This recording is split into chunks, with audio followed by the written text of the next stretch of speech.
जय श्री कृष्णा, राधे राधे, श्री हरिदास। स्वागत है आप सभी का। आप सभी को निर्जला एकादशी की हार्दिक शुभकामना। आज हम जेठ शुक्ल पक्ष की निर्जला एकादशी की कथा का श्रवण करेंगे। एक बार हस्तिनापुर में युधिष्ठिर महाराज ने श्री कृष्ण से पूछा, हे मधुसूदन, जेठ शुक्ल पक्ष की जो एकादशी आती है उसका क्या नाम है और क्या महत्व है, आप मुझे विस्तार से बताएं। इसी समय वहाँ वेद व्यास जी का आगमन हुआ। तब भगवान श्री कृष्ण ने कहा, हे युधिष्ठिर, इस पवित्र एकादशी का वर्णन धर्मात्मा वेद व्यास जी करेंगे। क्योंकि वेद व्यास जी सभी वेदों व शास्त्रों के विद्वान हैं। तब वेद व्यास जी बोले, प्रत्येक मास की दोनों पक्षों की एकादशियों को भोजन नहीं करना चाहिए। द्वादशी को स्नान आदि से निवृत्त हो पीले पुष्पों से भगवान विष्णु की पूजा करके पहले ब्राह्मणों को भोजन देकर अंत में स्वयं भोजन करें।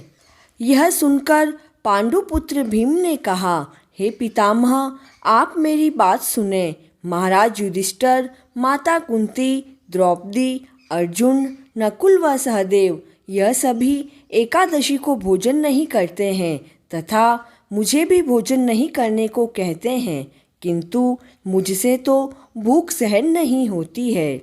यह सुनकर व्यास जी ने कहा कि यदि तुम मृत्यु के पश्चात स्वर्गलोक जाना चाहते हो व नरक को बुरा मानते हो तो दोनों पक्षों की एकादशी को भोजन मत करना। तब महाबली भीम ने कहा, हे मुनिश्रेष्ठ, मैं आपके सामने कहता हूँ कि एक बार भोजन करके भी मुझसे व्रत नहीं होता, फिर मैं उपवास करके तो रह ही नहीं सकता हूँ। मेरे पेट में वक्र नामक अग्नि हमेशा जलती रहती है। जब मैं पेट भर के खाता हूँ तभी वह शांत रहती है। इसीलिए हे महामुनि, मैं वर्ष भर में एक ही उपवास कर सकता हूँ जिससे मुझे स्वर्ग की प्राप्ति हो, जिसे करने से मैं कल्याण का भागी हो सकूँ। आप कृपा करके मुझे ऐसा व्रत बताओ मैं उसका पालन कर सकूँ। तब व्यास जी ने कहा, हे भीम, जेठ मास के शुक्ल पक्ष में जो निर्जला एकादशी आती है तुम उसे करो।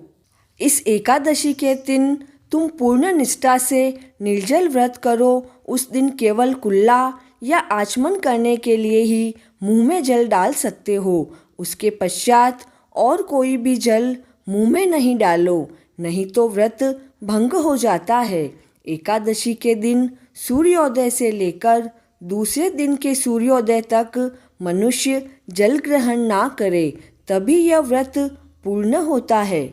फिर द्वादशी के दिन ब्रह्म मुहूर्त में उठकर स्नान आदि से निवृत्त होकर ब्राह्मणों तथा जरूरतमंदों को सामर्थ्य अनुसार भोजन, वस्त्र आदि दान करो।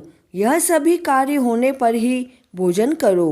पूरे वर्ष जितनी एकादशी आती है उन सभी का फल निर्जला एकादशी के करने से मनुष्य को प्राप्त हो जाता है।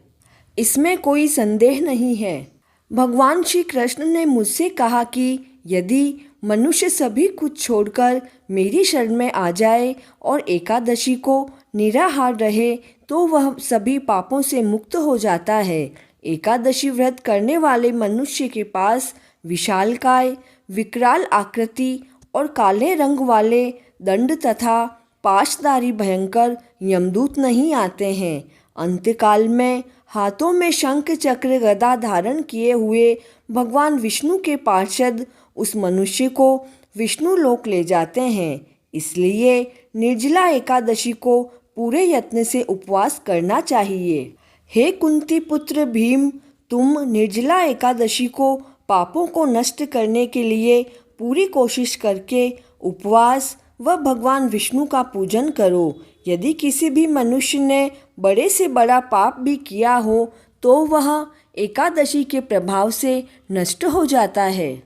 जो व्यक्ति उस दिन जल के नियम का पालन करता है वह पुण्य प्राप्त करता है। उसे एक एक प्रहर में कोटि गुना स्वर्ण मुद्रा दान करने का फल प्राप्त होता है। निर्जला एकादशी के दिन स्नान दान, जप यज्ञादि जो भी करता है वह अक्षय फल को देने वाला होता है, यह भगवान विष्णु का कहना है। निर्जला एकादशी को उपवास करके व्यक्ति वैष्णव पद को प्राप्त होता है।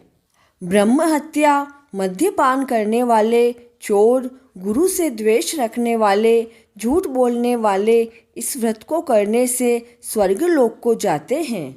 हे पांडुनंदन, जो पुरुष व स्त्री इस व्रत को श्रद्धापूर्वक करते हैं उनके कुछ कर्तव्य हैं। उन्हें सबसे पहले विष्णु भगवान की पूजा करनी चाहिए, उसके बाद गौदान करनी चाहिए। उसी दिन ब्राह्मणों को दक्षिणा, मिठाई आदि देने चाहिए। ऐसा करने पर ब्राह्मण देव संतुष्ट होते हैं।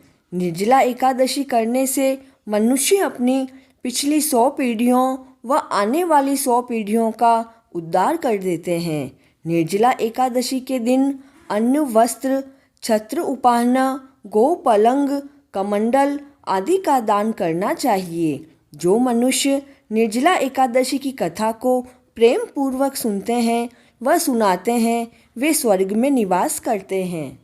इस दिन ओम नमो भगवते वासुदेवाय मंत्र का जाप करना चाहिए। निर्जल व्रत करने से पहले भगवान विष्णु की पूजा करनी चाहिए और यह प्रार्थना करनी चाहिए, हे प्रभु, आज मैं निर्जल व्रत कर रहा हूँ, दूसरे दिन भोजन करूँगा, इससे मेरे सभी पाप नष्ट हो जाए। इस दिन जल से भरा हुआ घड़ा वस्त्र से ढककर स्वर्ण सहित किसी सुपात्र को दान करना चाहिए। जो मनुष्य इस पवित्र निर्जला एकादशी का उपवास करता है वह सभी पापों से मुक्त हो जाता है, वह वैकुंठ का अधिकारी बनता है। निर्जला एकादशी का महत्व सुनकर भीमसेन ने निर्जला एकादशी का व्रत शुरू कर दिया। तभी से निर्जला एकादशी का नाम भीमसेनी एकादशी व पांडव एकादशी पड़ा। प्रभु श्री हरि आपके भक्ति मार्ग में आने वाली सभी बाधाओं को दूर करे व आपके प्रभु प्रेम को दिनों दिन बढ़ाए। जय श्री कृष्णा।